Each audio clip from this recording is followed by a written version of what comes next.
दोस्तों मारी कच्छनी मौज चैनल में आपનું સ્વાગત છે। આજના વિડિયોમાં આપણે વાત કરવા જઈ રહ્યા છીએ કે ઠાકોર ફેમિલીના ઘરે અચાનક આ એક્સિડન્ટની ઘટના તેમના પપ્પાનો થઈ ગયો એક્સિડન્ટ પછી તો એમને હોસ્પિટલે લઈ ગયા ડોક્ટરે શું કહ્યું અને આજે યશુની દવા કરાવતા તેને શું થયું તેને મટ્યું કે નહીં અને દોસ્તો તેમના પપ્પાની હાલત અચાનક કેમ થઈ હતી એવી બધું જ તમને જાણવા મળી રહેશે આપણા આ વિડિયોમાં। મારી ચેનલ પર નવા હોય તો ચેનલને ફટાફટ લાઈક શેર એન્ડ સબસ્ક્રાઇબ કરી દો। Full video in Thakor family blog channel દોસ્તો ફૂલ વિડિયોની લિંક ડિસ્ક્રિપ્શનમાં મૂકેલી છે ત્યાં જઈ તમે આખો વિડિયો વોચ કરી શકો છો। આવી ટૂંકી ટચુકડી લાઈવ લેટેસ્ટ ટ્રેન્ડિંગ માહિતી મેળવવા માટે કરી દો મારી ચેનલને ફટાફટ સબસ્ક્રાઇબ। તો ચાલો દોસ્તો વધારે રાહ ન જોતા આપણે વિડિયોની શરૂઆત કરી દઈએ છીએ। તમે વિડિયોમાં લાઈવ જુઓ કે આજે તો તેમના પપ્પા કપડાની ઇસ્ત્રી કરી રહ્યા છે અને બહાર જઈ રહ્યા હતા।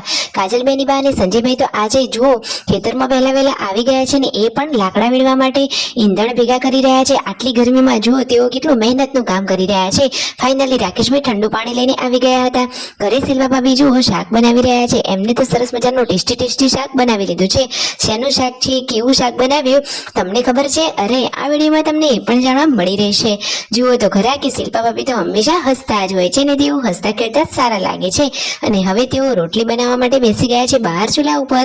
તો સરસ મજાની અહીંયા ગરમા ગરમ રોટલીઓ રેડી થઈ રહી છે। જુઓ રાકેશભાઈ તો ખેતરમાં જઈને આયા તો કહે છે કે પહેલા નાઈ ધોઈ લઈએ ને પછી જમવાનું કરીએ। અને આ યશુ શું કરી રહી છે? યશુ તો તેના પપ્પાને કેટલી હેલ્પ કરી રહી છે। જુઓ પહેલા તે વાડકીઓ લઈ આવી પછી ગ્લાસ અને છાસની પણ 2 થેલીઓ લઈને આવી છે। કાજલબેની બાઈએ બહાર કામકાજ કરી રહ્યા છે અને હવે કાજલબેન શિલ્પા ભાભી અને પાર્વતી ભાભી જમવા માટે બેઠા છે અને એ તો જમવા બેઠા અને એવા ટાણે લાઈટ જ જતી રહી। જુઓ તો ખરા કે આવી ગરમીમાં બપોરે લાઈટ ના હોય તો ઘરમાં કંટાળો જ આવી જાય। સાચી વાત ને દોસ્તો? અને આ રાકેશભાઈના મમ્મી અહીંયા બેસીને શું કરી રહ્યા છે? તો દોસ્તો એ તો અહીંયા બેઠા છે અને રાકેશભાઈ અને કાજલબેની બા આ ભાઈ બહેન તો જુઓ એકબીજાને ટેકન લઈ કેવી મસ્તી કરી રહ્યા છે। રાકેશભાઈ તો હંમેશા મસ્તી કરતા હોય છે અને બધા જ લોકોને તેઓ હસતા રાખે છે અને તેમના મમ્મી તો આ ભેંસ માટેનો ચારો અને ખોણ તૈયાર કરી રહ્યા છે। જુઓ શિલ્પા ભાભી પણ કામ કરી રહ્યા છે અને આ મિતાંશ તો કાકાને જોડે ફરવા માટે આવી ગયો છે। કાજલબેની બા રાકેશભાઈ આજે ખેતરમાં કઈ વસ્તુ લેવા માટે ગયા તમે વિડીયોમાં લાઈવ જુઓ એ તો તાંદળજો લેવા માટે ગયા હતા પરંતુ એ તો ના મળ્યો તો પછી એમને સરસ મજાના અહીંયા વાવેલા ભીંડા અને ગવાર એવું દેશી જે વાવેતર કરેલું હતું એ લઈ લીધું। દોસ્તો જુઓ ગામડામાં રહેતા હોઈએ તો આ રીતે સરસ મજાનું દેશી વાડીનું અને તાજું દવા વગરનું સરસ મજાનું શાકભાજી મળી જાય। સાચી વાત ને દોસ્તો? અને શહેરમાં તો આવું બધું ના જ મળે તો ગામડાનું જીવન જીવવાની તો મજા અલગ હોય અને એમાંય ફૂલ ફેમિલી એટલે કે જોઈન્ટ ફેમિલીમાં રહેવાનું તો બાકી આનંદ જ અલગ હોય।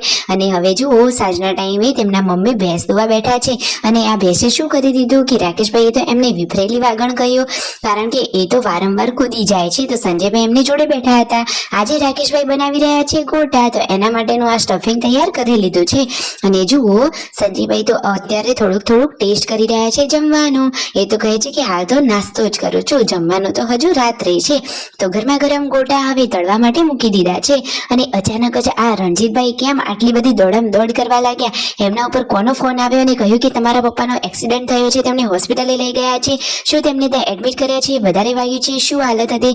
એ તો હવે ત્યાં જઈએ ત્યારે ખબર પડે। તો ત્યાં ગયા તેમના પપ્પાને પાટાપિંડી કરી લીધા હતા।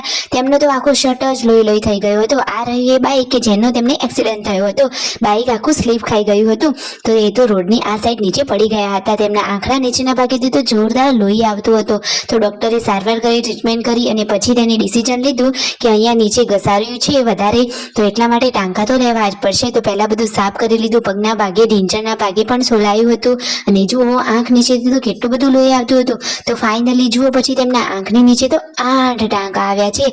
તો દોસ્તો ભગવાન માતાજીની દયાથી કંઈ વધારે થયું નથી પરંતુ તેમને સાવચેતી રાખવાની છે અને આપણે પણ હંમેશા સાધન ચલાવતી વખતે સાવચેતી રાખીએ। સાચી વાત ને દોસ્તો? ફાઇનલી તેમની અહીંયા ટ્રીટમેન્ટ થઈ રહી છે। સંજયભાઈ રણજીતભાઈ બધા જ લોકોના જીવ તો ગભરાઈ જ ગયા હતા જ્યારે તેમને પપ્પાને જોયા ત્યારે તેમને થોડીક શાંતિ થઈ। ઘરે તો બધા લોકો ચિંતિત હતા। હેલ્મેટની હાલત તો તમે જુઓ દોસ્તો કેવી થઈ છે। સારું કર્યું કે મેં હેલ્મેટ પહેરેલું હતું। સાચી વાત ને દોસ્તો? હેલ્મેટ તો બહુ જ જરૂરી છે અને હંમેશા બધા લોકોએ પહેરવું જ જોઈએ। જુઓ એ તો આ વસ્તુ પણ કંઈક લઈને ઘરે આવી રહ્યા હતા અને આ ઘટના બની તો ઘરે બધા લોકો ગભરાઈ ગયા હતા। કોઈએ હજુ જમવાનું પણ નતા જમ્યા અને પછી જુઓ આ રીતે બધા સમાચાર પૂછવા આવ્યા તેમના પપ્પાને હોસ્પિટલથી લઈને ઘરે આવ્યા એટલામાં તો રાતના 12 વાગી ગયા હતા। કાજલબેની બા તેમના પપ્પાને અહીંયા જે દવા ગળવાની છે એ આપી રહ્યા છે। તો વિડીયો ગમ્યો હોય તો કરો ફટાફટ સબસ્ક્રાઇબ।